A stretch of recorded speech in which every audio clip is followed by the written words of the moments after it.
In the annals of history, some figures don't just ascend to power, they carve their path with a particularly sharp, and often quite venomous, blade. We are talking about the queens whose names echo with a certain, unconventional approach to dynastic succession. Today, we delve into the story of one such monarch, Queen Isolde of Veritas. Her reign was long, her rule absolute, and the list of her family members who didn't quite make it to old age? Well, that's a story in itself. This isn't just about a queen, it's about a masterclass in scandalous ambition. In an era before modern forensics, where an upset stomach could easily be mistaken for divine displeasure, poison wasn't just a weapon, it was an art form. It was subtle, insidious, and for those with the right connections and even less conscience, incredibly effective. Queen Isolde, according to the whispers that still echo through the stony corridors of her former palace, was a true connoisseur of this dark craft. She understood that sometimes the most effective way to remove an obstacle wasn't with a sword, but with a perfectly brewed cup of tea. Or perhaps, a particularly robust vintage wine. Isolde wasn't born with the crown jewels practically stapled to her head. She was a younger daughter, an afterthought in the grand scheme of things. Her older brothers, Prince Theron and Prince Cale, were the golden boys, destined for the throne. Her sister, Lady Lyra, held a prominent position at court. Isolde, by contrast, was relegated to the less glamorous role of spare, a position that offers excellent observation points, if one is so inclined. And Isolde, it turned out, was very much so inclined. She watched, she learned, and perhaps, she began to dream beyond her station. The court of Veritas was a glittering viper's nest, a place where loyalty was a fickle currency and ambition reigned supreme. Nobles plotted, alliances shifted with the wind, and rivalries simmered beneath the surface of elaborate banquets and formal dances. It was a perfect incubator for a mind like Isolde's. She wasn't just an observer, she was a student of human nature, particularly its darker aspects. She saw the weaknesses, the jealousies, the levers of power, and began to understand how they could be manipulated. You could say she was taking mental notes for a very ambitious future project. Our story truly begins with Prince Theron, the eldest and most boisterous of Isolde's brothers. He was a hardy, robust man, known for his love of hunting and feasting, perhaps a little too much feasting, as it turned out. One crisp autumn morning, after a particularly lavish banquet, Prince Theron was found indisposed. The royal physicians diagnosed a sudden and violent fever, a common enough malady in those times. But the speed of his decline, and the complete lack of improvement, raised a few eyebrows. A few, very nervous eyebrows. Now, we are not saying Isolde poured the unfortunate prince's final beverage herself. Oh no, that would be far too gauche, wouldn't it? But she certainly benefited from his untimely departure. With Theron gone, the path to the throne shifted, ever so slightly, towards a second brother, Cale. And towards Isolde, lurking patiently in the shadows. Historians debate the specifics, of course, but the timing was undeniably perfect for someone with a penchant for strategic advancement. It seems the universe, or perhaps someone a little more earthly, was beginning to clear the path for her. Prince Cale was a different sort altogether. A scholar, a philosopher, more at home with dusty tomes than jousting lances. He was less robust than Theron, and perhaps more susceptible to subtle influences. His illness was a slow, wasting sickness, a gradual decline that baffled the physicians. He suffered from debilitating weakness, chronic pain, and a complete loss of appetite. It was, shall we say, a more refined and prolonged form of departure. The kind that leaves everyone feeling terribly sad, but also subtly suspicious. Poor Cale, he never stood a chance against a mind focused on something beyond philosophy. Isolde, meanwhile, was always impeccably positioned. She was never directly involved, never present during the critical moments. She'd be tending to the poor, visiting distant relatives, or simply indispose herself with a convenient headache. Her alibis were as meticulously crafted as her plans. This is the mark of a true strategist, knowing when to act, and more importantly, when to not act, but simply allow events to unfold, with a little gentle encouragement, of course. She understood that plausible deniability was a queen's best friend. Within the span of just a few short years, both of Isolde's elder brothers, the heirs presumptive, were gone. One by sudden fever, the other by a lingering malaise. The court was rife with whispers, hushed conversations behind gloved hands. Was it a curse upon the royal line? Or something far more terrestrial? Isolde's position, however, had dramatically improved. She was now the eldest surviving sibling, poised to become the primary claimant, should the old king. Well, should anything happen to the old king? Which, given the pattern, seemed increasingly likely to happen. Lady Lyra, Isolde's older sister, was not so easily swayed by talk of curses or ill omens. Lyra was sharp, shrewd, and fiercely protective of the royal line. She saw the pattern, the convenience, the undeniable benefit to Isolde. Lyra began to investigate, discreetly questioning physicians, poring over court records, and observing her sister with a hawk's eye. This was a dangerous game, for both of them. One sister seeking the truth, the other, perhaps, seeking to bury it. A family feud, but with significantly higher stakes than who gets the last biscuit. Lyra's investigation was cut tragically short. During a royal hunting party, her horse, usually docile and well-trained, inexplicably bolted. Lyra was thrown, suffering severe injuries that proved fatal. Another accident, another convenient demise. The official verdict was a tragic misfortune. But for those few who truly knew the court, the pattern was now undeniable. Isolde, of course, expressed her profound grief, her tears reportedly quite convincing. It's almost as if she had a talent for tragic timing, or perhaps, for ensuring tragic timing. With all other direct heirs gone, the ailing King Roderick now looked to his last surviving child, Isolde. The king himself was old, weary, and increasingly frail. His memory began to fade, his once sharp mind clouded by age and grief. He was, to put it mildly, vulnerable. And Isolde, ever the devoted daughter, was right there by his side, administering his tonics and ensuring his comfort. A comfort that, one might suggest, was perhaps a little too effective in hastening his final slumber. It's good to have family nearby in your golden years, isn't it? Especially if they're particularly good at mixing drinks. And so, with the throne finally vacant, Isolde's destiny was fulfilled. The grand coronation ceremony was held, a spectacle of pomp and circumstance. She ascended the steps to the throne, not as a birthright, but as a carefully orchestrated triumph. The crown, heavy with jewels, settled upon her head, not just a symbol of power, but a testament to her ruthless ambition and unparalleled strategic mind. The whispers didn't cease, of course. They merely grew louder, more fearful, now that the architect of such misfortunes held absolute power. The new queen had arrived, and she meant business. Queen Isolde's reign was characterized by an iron fist in a velvet glove. She was undeniably intelligent, a shrewd administrator, and a formidable diplomat. But beneath the surface of prosperity and order lay a deep-seated fear. The court walked on eggshells.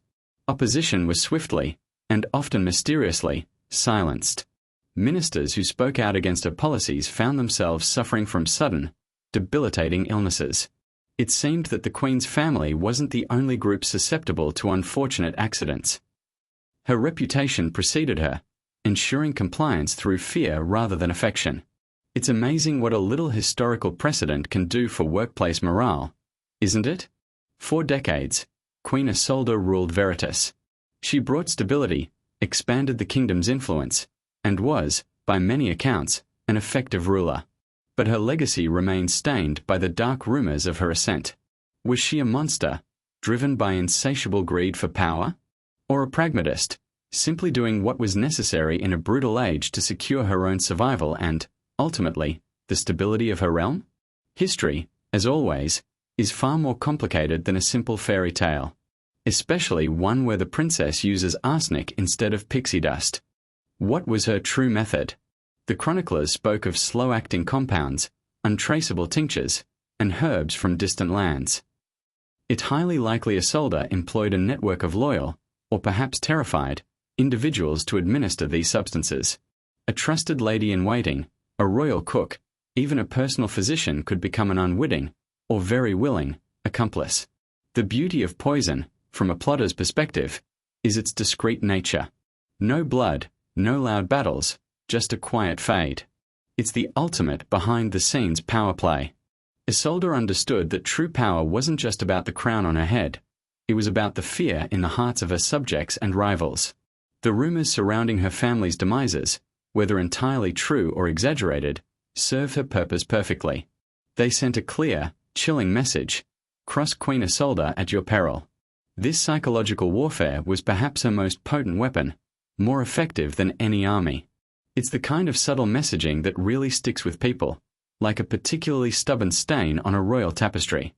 After her ascension, Isolde married Duke Valerius of Eldoria, a powerful but rather dim-witted noble, securing a crucial alliance for Veritas.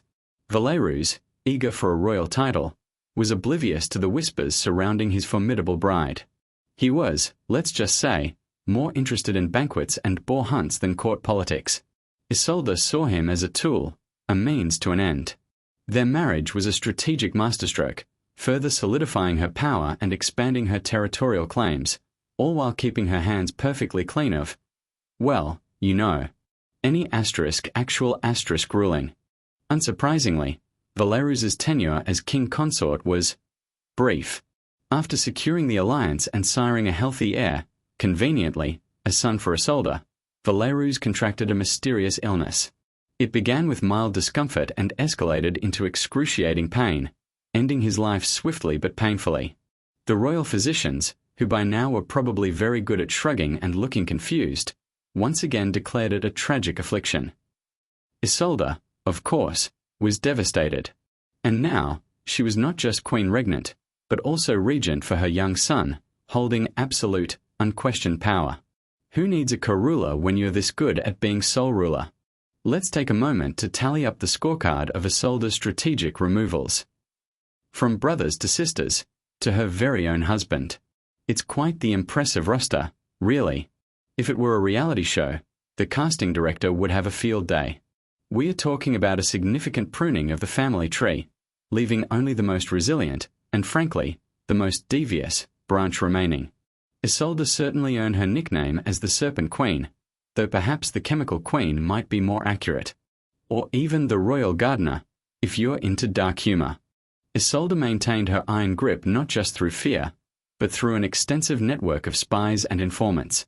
No whisper in the court went unheard, no plot went undetected. She knew who was loyal, who was wavering, and who needed a friendly, albeit laced, reminder of her authority. This constant surveillance ensured that any nascent opposition was nipped in the bud, often before it even fully bloomed. It's exhausting work, keeping track of everyone, but then again, ruling an empire built on questionable foundations tends to be a full-time, highly vigilant job. No casual Fridays for Isolde.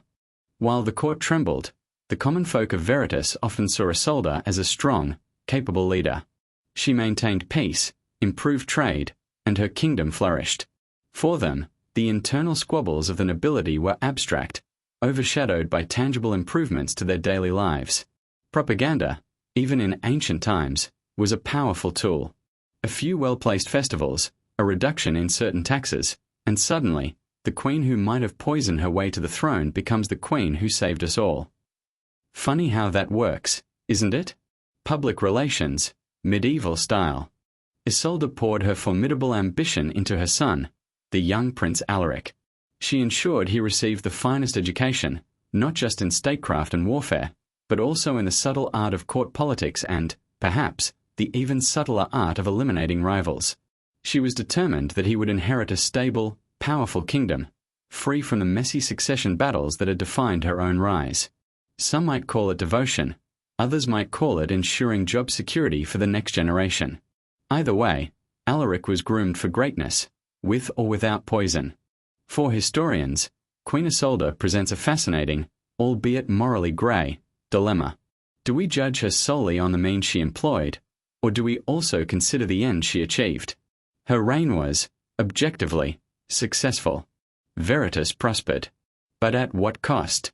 And how do we reconcile the brilliant strategist with the alleged murderer? It's the kind of complex character study that keeps history buffs up at night, pondering whether she was truly evil or just exceedingly good at playing the game. And by game, we mean Royal Elimination Championship. What specific compounds might Isolde have used? While specific records are scarce, surprisingly, Poisoner's Handbook wasn't a popular royal publication. Historical sources hint at several possibilities. Arsenic, readily available and often mistaken for various illnesses, was a perennial favorite. Belladonna, with its delirium-inducing effects, could be attributed to madness. Even simpler, common herbs in high doses could cause fatal heart failure or internal bleeding, easily dismissed as natural causes. The options were as varied as they were lethal, proving that in a pinch, even garden variety plants can become deadly.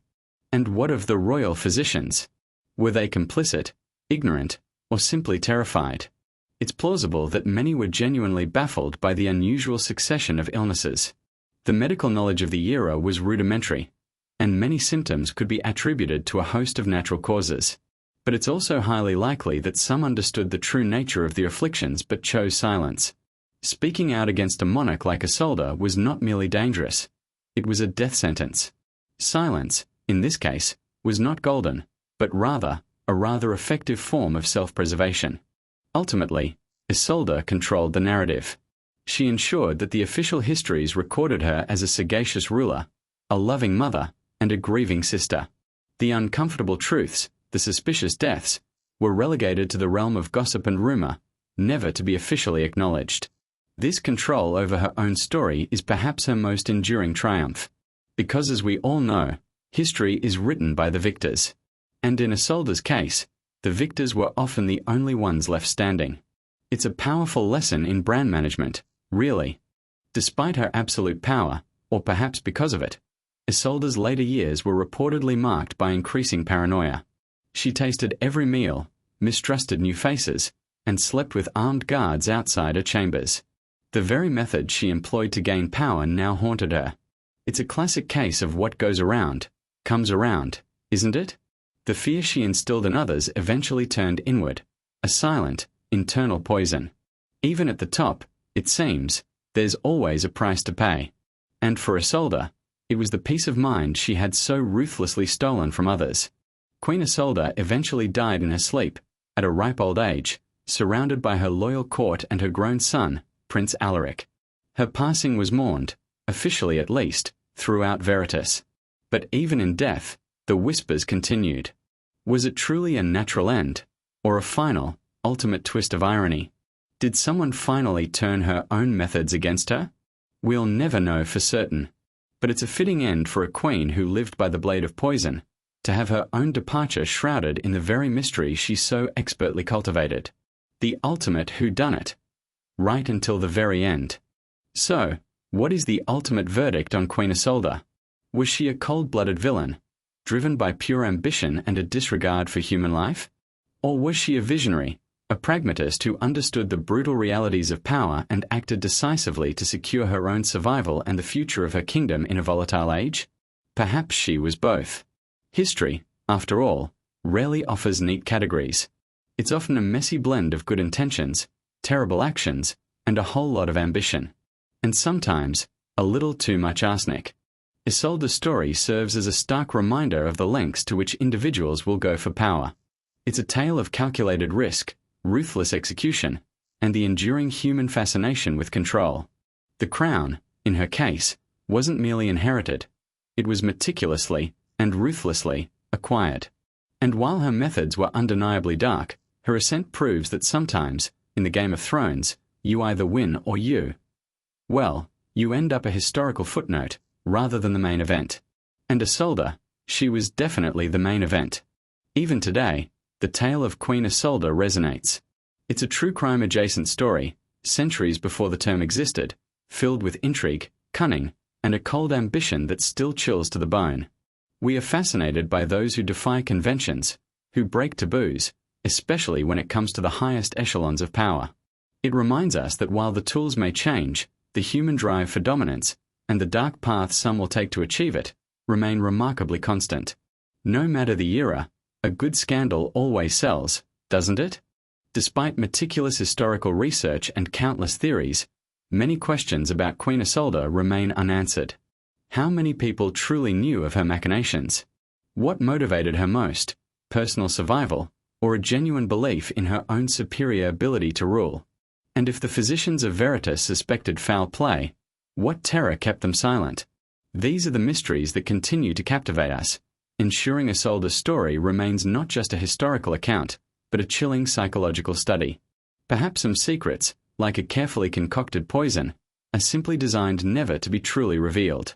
Beyond the power and the glory, Isolde's story carries a heavy human cost.